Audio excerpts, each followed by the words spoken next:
नमस्कार, मी श्रीधर जोशी. आपण पाहतात व्हिडिओ चॅनल कर्मचारी व अधिकारी मित्र. बंधू भगिनींनो, आज सोमवार दिनांक 22 जून 2026 आणि हा व्हिडिओ आहे व्हिडिओ क्रमांक 542. मित्रांनो, माझं असं लक्षात आलं आहे की कर्मचारी जेव्हा निलंबित होतो त्याला जो निर्वाह भत्ता नियमाप्रमाणे देय आहे, त्याचबरोबर निर्वाह भत्त्यावर जे इतर भत्ते देय असतात ते नियमाप्रमाणे देय असलेले भत्ते त्याला मिळत नाही.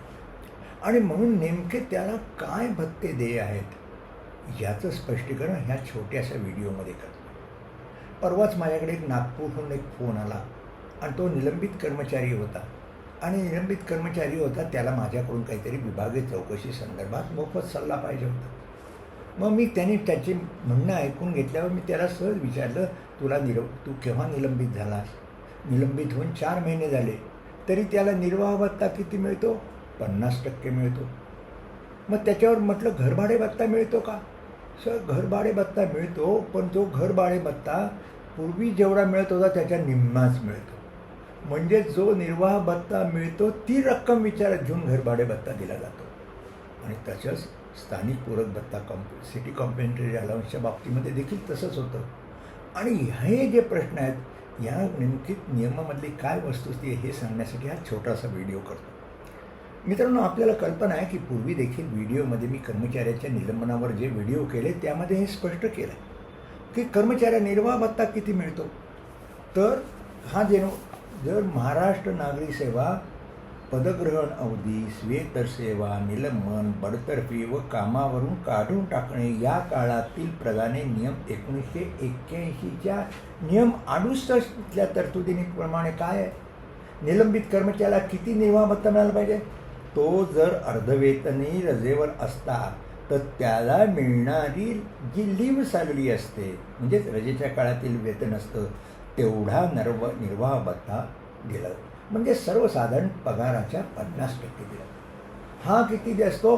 50% असतो. तर 3 महिन्याकरता दिला असतो. आणि 3 महिन्यानंतर त्या कर्मचाऱ्यांनी जो निलंबनाचा आदेश काढला, त्याच्या अटी व शर्ती दिल्या असेल, त्याचं जर पालन केलेलं असेल तर त्या 50%मध्ये अधिक 50% वाढ केली जाते. म्हणजे निर्वाह भत्ता 75% केला जातो. म्हणजे ही जबाबदारी कोणाची आहे? ज्या अधिकाऱ्यांनी कर्मचाऱ्याला निलंबित केलेलं आहे त्या प्राधिकरणाची ही जबाबदारी आहे की 3 महिन्यानंतर त्यांनी जर त्या निलंबित कर्मचाऱ्यांनी ज्या निलंबनाच्या आदेशातील अटी व शर्तीचं पालन केलं असेल तर त्याच्यामध्ये 25% वाढ, 50% वाढ म्हणजे 75% केला. आज अनेक देखील प्रकरणं आहेत, 6-6 महिने झाले, 8-8 महिने तरी त्याला निर्वाह भत्त्यामध्ये वाढ केलेली नाही. अर्थात कर्मचाऱ्यांनी निलंबनाच्या आदेशातील अटी व शर्तीचं पालन केलं असेलच तर ही वाढ येईल. आता असं देता येणार नाही. आता घरभाडे भत्ता किती मिळेल? तर घरभाडे भत्ता हा काही अर्धवेतनी रजेमुळे जे मिळणारं वेतन ते लक्षात घेऊन द्यायचा नसतो. तर त्यामध्ये काय आहे? त्या घरभाडे भत्ता देखील या संदर्भामध्ये वित्त विभागानं 4 सप्टेंबर 2000च्या परिपत्रकामध्ये एक स्पष्टीकरण दिलेलं आहे. आणि त्यांनी काय स्पष्टीकरण दिलेलं आहे? घरभाडे भत्ताच्या बाबतीमध्ये कर्मचाऱ्याने जी अर्धवेतनी रजा जर घेतली असेल किंवा त्याची जर असाधारण रजा असेल, या काळातील त्याला वेतन भत्ता देताना कर्मचाऱ्याचे मूळ वेतनच लक्षात घ्यायचं आहे. म्हणजे जेव्हा निलंबित कर्मचारी होतो तेव्हा निलंबनापूर्वी त्याला जे वेतन मिळत होतं ते वेतन लक्षात घेऊनच त्याला देय असणारा घरभाडे भत्ता आणि स्थानिक पूरक भत्ता द्यायचा आहे.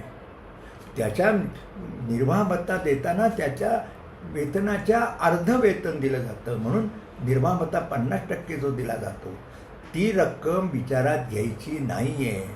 हे 4 सप्टेंबर 2000च्या परिपत्रकामध्ये नमूद केलेलं आहे.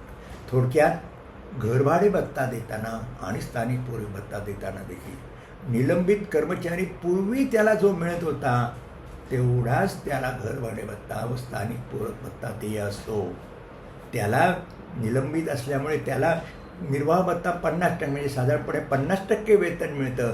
तर 50% वेतन लक्षात घेऊन त्याचा घरभाडे भत्ता निश्चित करायचा नसतो. तसंच स्थानिक पूरक भत्ता निश्चित करायचा होतो.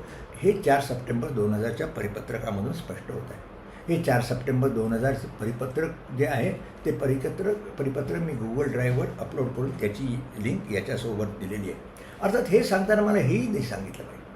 आता एखादा डॉक्टर जर निलंबित केला तर त्याला जो नॉन प्रॅक्टिसिंग अलाउन्स मिळतो तो किती द्यायचा यासंबंधी माझ्याकडे सध्या तरी मी वैद्यकीय शिक्षण विभागाचा माझ्याकडे मी शासन निर्णय काही पाहिलेला नाही की त्यांना जो नॉन प्रॅक्टिसिंग अलाउन्स मिळतो तो किती मिळतो.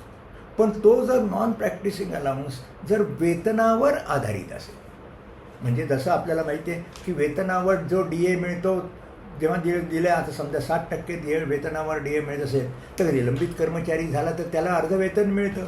आणि म्हणजे मग जो 50% जो 60% DA महागाई भत्ता द्यायचा असतो तर ती निर्वाह भत्त्याची रक्कम किती आहे ती लक्षात घ्यायची असते.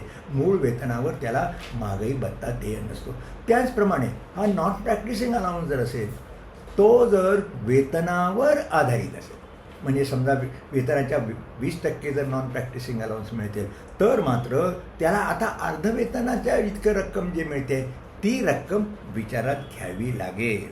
अर्थात हे देखील जगताना ही एक महत्त्वाची बाब लक्षात गेली की कर्मचाऱ्याला कर्तव्य पार पाडण्याकरता जे इतर अलाउन्सेस दिले जातात, म्हणजे काही ठिकाणी युनिफॉर्म अलाउन्स दिला जातो किंवा काही ठिकाणी परमनंट ट्रॅव्हलिंग अलाउन्स दिला असतो तो त्याला देय राहणार नाही. पण याबरोबर त्या ठिकाणी जो ट्रायबल अलाउन्स ज्याला आपण म्हणतो ट्रायबल एरिया अलाउन्स, तो कर्मचारी जर त्या ठिकाणी पूर्वीच्या ठिकाणी राहत असेल आणि तिथेच म्हणजे ट्रायबल एरियामध्येच राहत असेल तर त्याला देखील ट्रायबल अलाउन्स जो असेल तो पूर्वीप्रमाणेच ट्रायबल अलाउन्स द्यायला लागेल. कारण तो देखील ट्रायबल अलाउन्स तो त्या एरियामध्ये राहतो यावर आधारित असला पाहिजे. आता ट्रायबल अलाउन्स नेमका किती आहे कुठल्यावर आधारित याची पटकन मला आत्ता माहिती नाही, पण सर्वसाधारणपणे मी सांगितल्याप्रमाणे आजचा जो खुलासा मी केला आहे तो हाऊस रेंट अलाउन्स आणि कॉम्पेन्सेटरी लोकल अलाउन्सच्या बाबतीमध्ये. तेव्हा हा अलाउन्स देताना त्याला मिळणारा वेतनाच्या 0.5% म्हणजे 50% मिळतो निर्वाह भत्ता म्हणून नाही, किंवा 75% मिळतो म्हणून त्याला मिळणारा घरभाडे भत्ता 75% किंवा 50% करता कामा नये.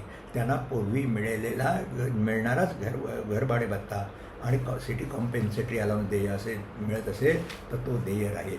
मी तर एवढाच खुलासा केला, कारण माझ्याकडे जो अनेक लोक सल्ला घेण्यासाठी येतात त्यांच्या वेळेस जेव्हा मी चौकशी करतो तेव्हा मला निश्चित लक्षात येतं की जे निलंबित कर्मचारी असतात त्यांना 6-6 महिने झाले तरी त्यांना निर्वाह भत्ता 50%च मिळतो, त्याच्यामध्ये वाढ केली जात नाही. किंवा मगाशी मी सांगितलं घरभाडे भत्ता देखील त्यांना नियमाप्रमाणे देय दिला जात नाही. म्हणून हा छोटासा व्हिडिओ केला. मित्रांनो, हा व्हिडिओ आवडला असेल लाईक करा, शेअर करा, इतरांना फॉरवर्ड करा आणि या चॅनलला सबस्क्राईब केलं नसेल ते सबस्क्राईब करा आणि या ठिकाणी जो व्हिडिओ प्रसारित करत त्याची माहिती इतर कर्मचाऱ्यांना द्या, म्हणजे त्यांना देखील या व्हिडिओद्वारे जी माहिती दिली जाते त्या माहितीचा उपयोग होऊ शकेल. मित्रांनो, आता येथेच थांबतो. पुन्हा आपण भेटणार आहोत पुढील आठवड्यात एका नव्या व्हिडिओसोबत. तोपर्यंत नमस्कार.